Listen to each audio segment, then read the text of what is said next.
तो समाजवादी पार्टी का वोट हर साल बढ़ता गया है, वोट परसेंटेज बढ़ता गया है, लेकिन संघर्ष घटता गया है।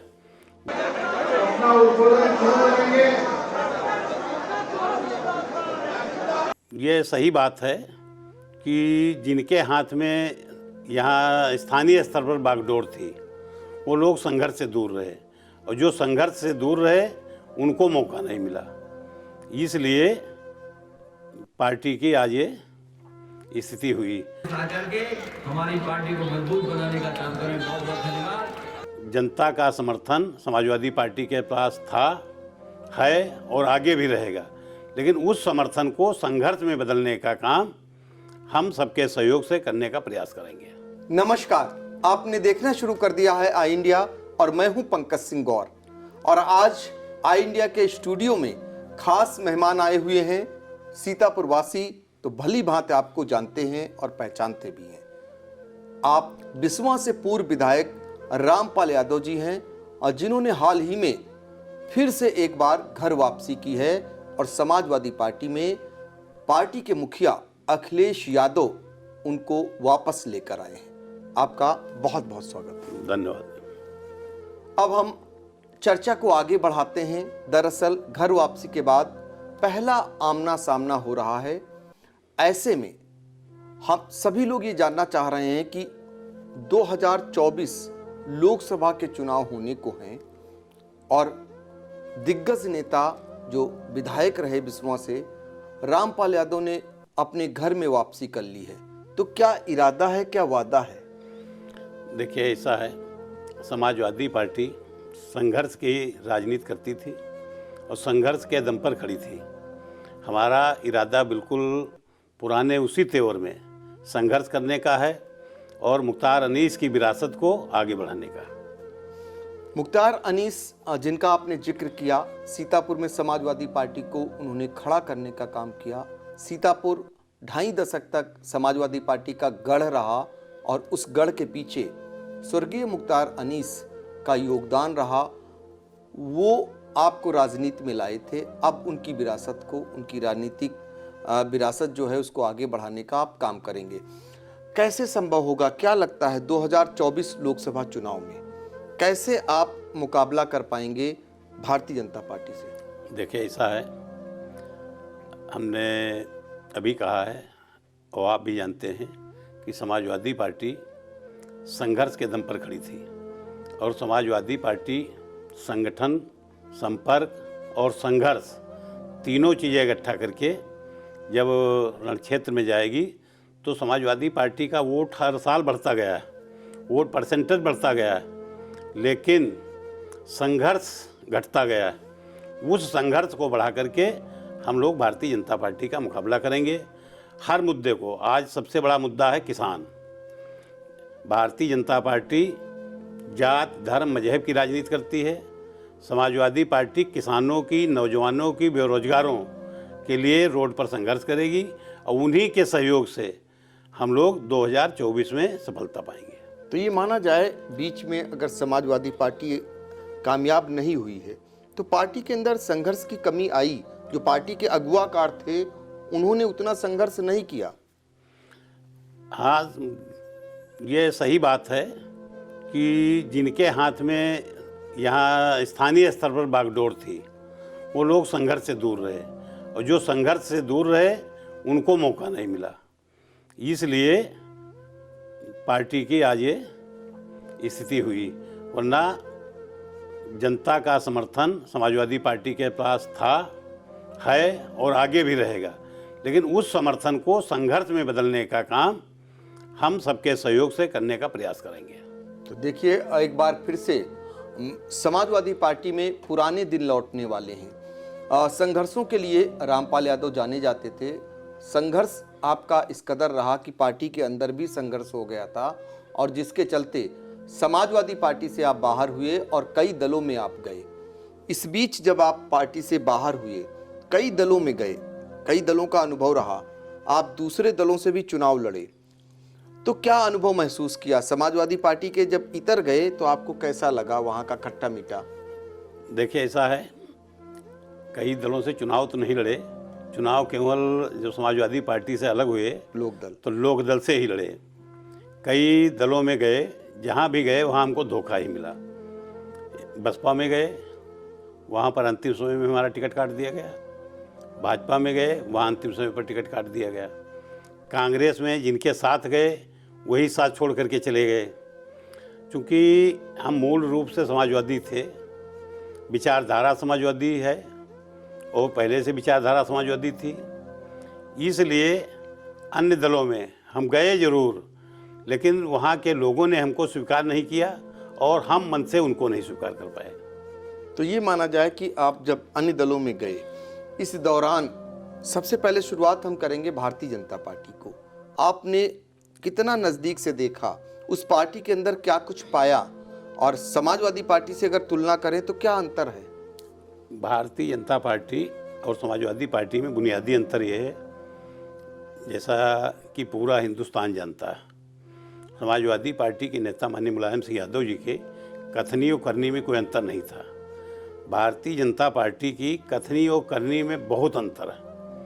कहते कुछ हैं, करते कुछ हैं। और वहाँ हम अभी एक बार हमको गुजरात जाने का मौका मिला। गुजरात से एक हम सीख लेकर के आए हैं। वहाँ पर हमको एक कैडर कैंप में गए। वहाँ एक के बुद्धिजीवियों ने, संघ के लोगों ने हमको बताया कि भारतीय जनता पार्टी कहती है कि झूठ बोलो, बार बार बोलो और ज़ोर से बोलो तो सच दब जाएगा और सच्चे लोग अपने घर बैठ जाएंगे, हमारा झूठ कामयाब हो जाएगा। तो इसलिए ये भारतीय जनता पार्टी और समाजवादी पार्टी में ये मूल अंतर है। समाजवादी पार्टी के कथनी करनी में कोई अंतर नहीं। लड़ेंगे तो सामने से लड़ेंगे, और समाजवादियों का ये एक इतिहास रहा है, अगर एक मंच पर भी बैठे हुए हैं तो आपस में लड़ जाते हैं। लेकिन भारतीय जनता पार्टी में पीछे से काटने का काम चलता है। आगे से तारीफ होती है और पीछे से काट देते हैं, पता नहीं चलता है कहाँ काट दिए। आप तो भाजपा में रहे होंगे जी। तो वहाँ पर जब आप गए थे तो आपसे कुछ आश्वासन आपको दिया गया होगा, कुछ बातें कही गई होंगी, उस पर कितना अमल हुआ? पूरा आश्वासन दिया गया था, पूरी तरह से। किस बात हमको का? प्रदेश अध्यक्ष जी से और संगठन मंत्री जी से मिलाया गया था और कहा गया था कि अगला हम विधानसभा का चुनाव आपको लाएंगे। लेकिन जो जो चुनाव नज़दीक आता गया, चुनाव लड़ाने वाले हमसे दूर जाते गए। अंत समय में हमारे पास कोई विकल्प था नहीं, इसलिए हम भारतीय जनता पार्टी में बने रहे।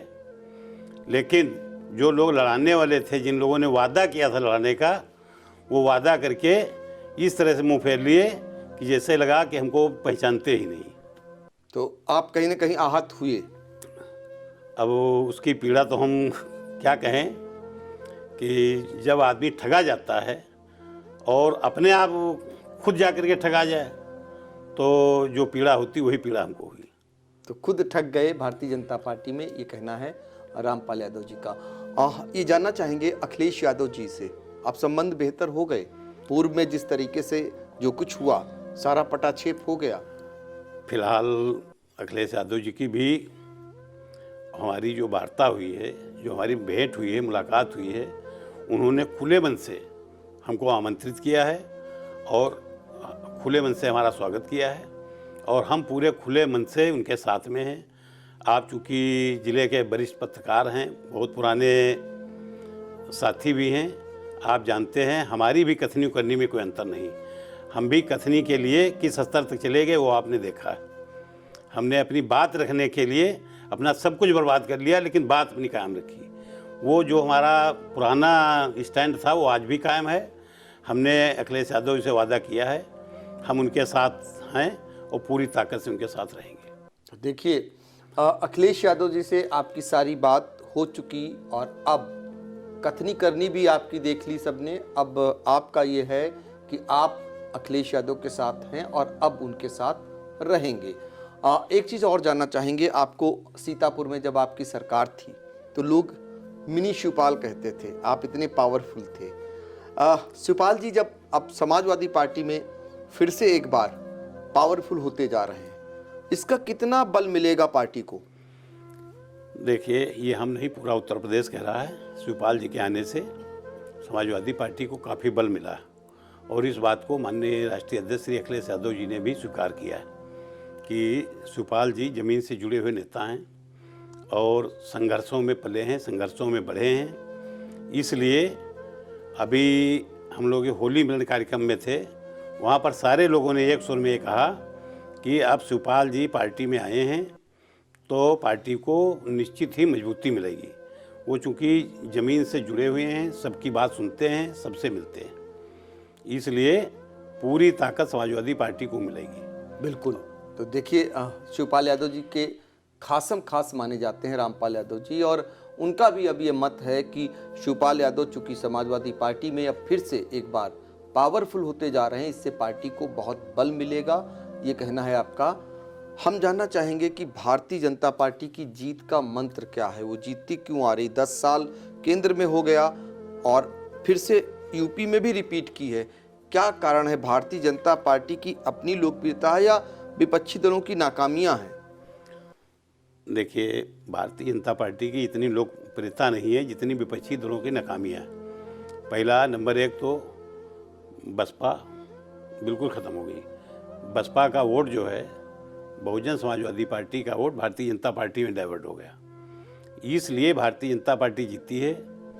साम दाम दंड भेद सारे हथकंडे अपना करके भारतीय जनता पार्टी जीती है। और विपक्षी दलों में अब भी वो तेवर, वो क्लेवर नहीं है जिसके दम पर लड़ना चाहिए। इसलिए केवल एकमात्र विकल्प समाजवादी पार्टी है और जनता भी समाजवादी पार्टी की तरफ से आशा भरी नज़रों से देख रही है। अब पूरी जिम्मेदारी समाजवादी पार्टी की है, उसके कार्यकर्ताओं की है, उसके नेताओं की है कि वो जनता की उम्मीद पर कितना खरा उतरते हैं और भारतीय जनता पार्टी अपने छल बल में कितना कामयाब होती है।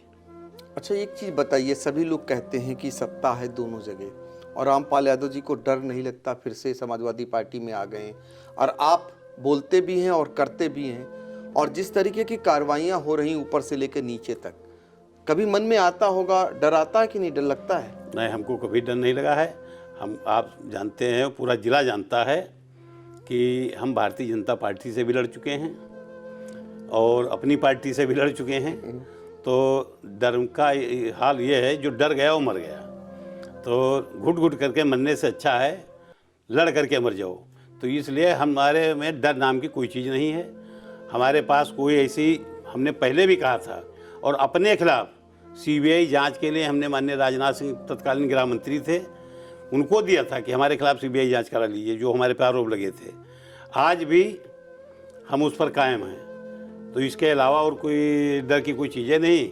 जो कुछ गिरने गिराने का था वो आपके सामने गिर चुका है, अब कुछ बचा नहीं, तो इसलिए डर हमारे पास कोई नहीं। देखिए, यही बेबाक बातें आपकी और बेबाक अंदाज रामपाल यादव को सीतापुर में अन्य नेताओं से अलग किए हुए है, और आज हम खुलकर चर्चा भी कर रहे हैं। आपसे एक चीज़ और सभी लोग जानना चाहते हैं, आपका एम क्या है 2024 में? यदि पार्टी आपको कहती है लड़िए, या आप इस मूड से आए हैं या आगे की तैयारी है? मैंने बिल्कुल, पार्टी का निर्देश होगा तो लोकसभा क्या है, पार्टी का निर्देश तो उससे बड़ा भी चुनाव लड़ सकते हैं। पार्टी के निर्देश पर हम लड़ने से कभी डरते नहीं और डर करके लड़ते नहीं।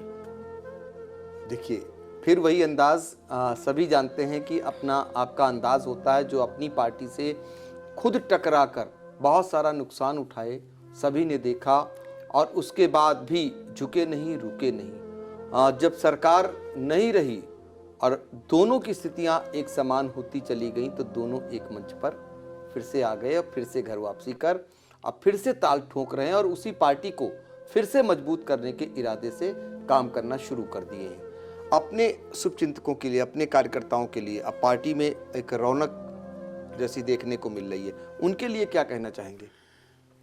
देखिए, पार्टी का जितना समाजवादी पार्टी का जुझारू कार्यकर्ता है वो सब हमारे साथ है और पूरी तरह से हमको समर्थन कर रहा है। उनके हम आभारी हैं। वो विपरीत परिस्थितियों में भी हमारे साथ रहे, भले दल से नहीं थे लेकिन दिल से थे। लेकिन आज दल और दिल दोनों एक मिल गए हैं, तो इसलिए हमको उनसे ही ताकत मिलेगी और असली ताकत हमारे कार्यकर्ता ही होंगे। और वही जब रोड पर निकलेंगे तो हमारे लोगों के सामने अभी बहुत सारे मुद्दे हैं आपने भी कई बार कई चैनलों पे दिखाया है, एक गोबरैया पुल है जहाँ पर 5 नेता, 3 पुल हैं।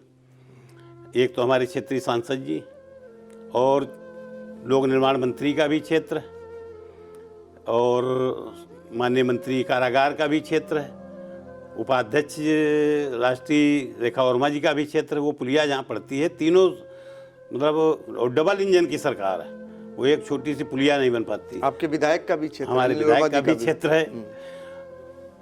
तो इस तरह से 5 नेता, 3 पुलिया और छोटी छोटी, ये एक बड़ा मुद्दा है। वहाँ पर आप सब निकले हैं, बहुत सारे लोगों ने पदयात्रा भी किया है, उसको आपने कवरेज भी दिया है। दूसरा एक मुद्दा हमारे यहाँ तंबोर में पीएससी मुख्तार अनीस साहब ने 77 में बनवाई थी। वो उस समय जनपद की सबसे अच्छी पीएससी थी। आज वहाँ केवल रिफ़र सेंटर होकर के रह गया है।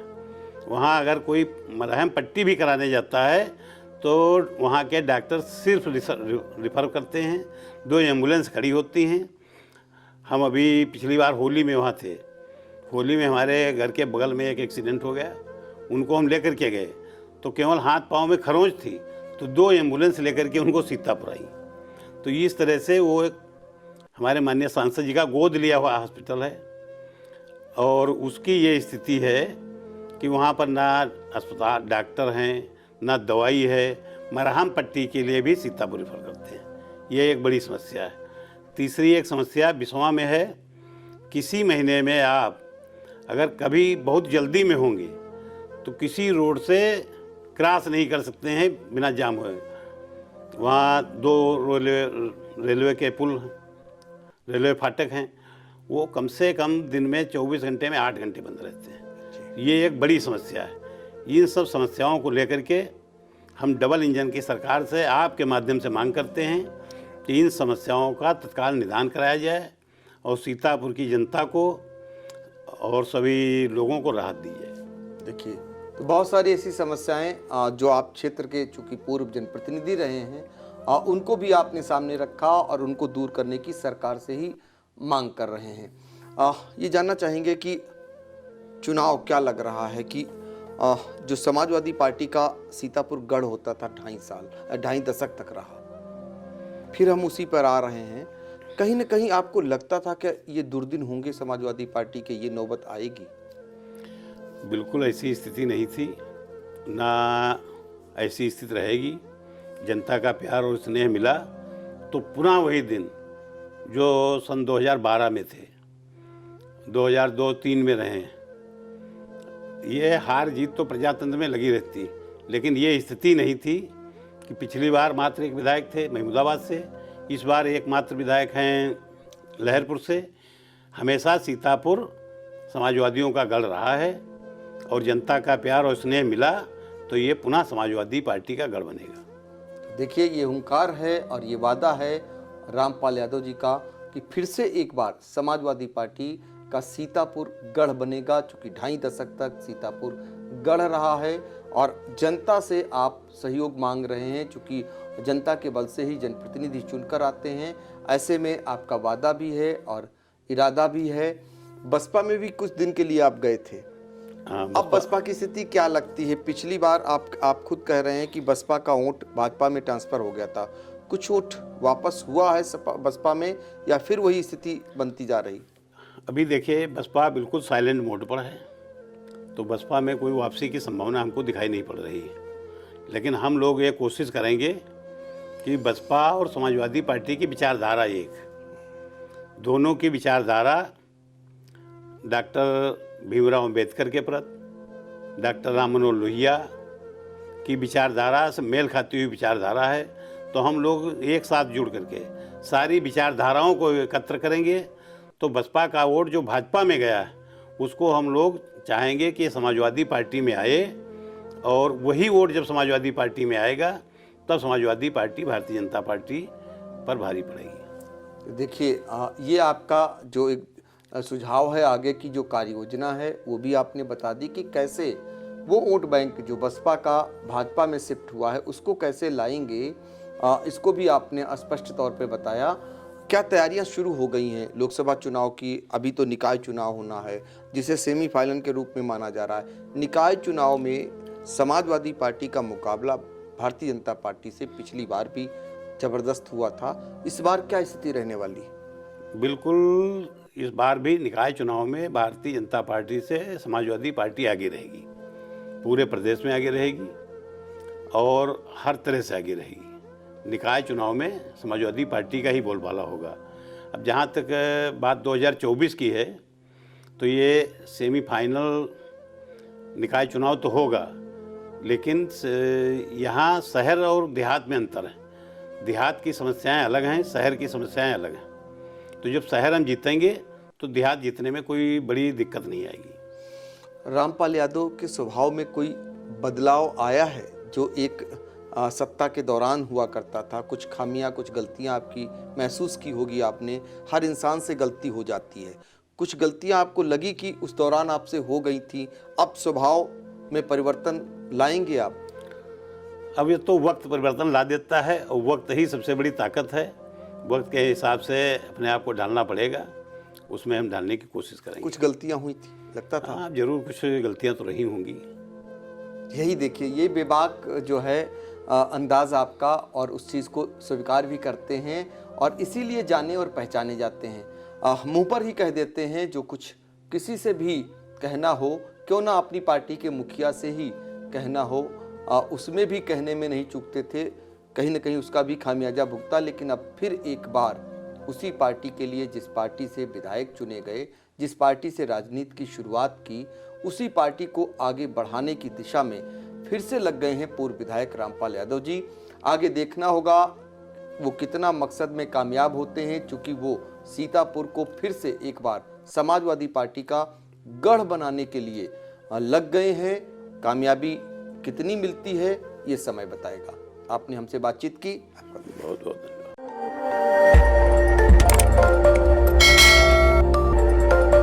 खबर आपकी, नजर हमारी। देखते रहिए आई इंडिया।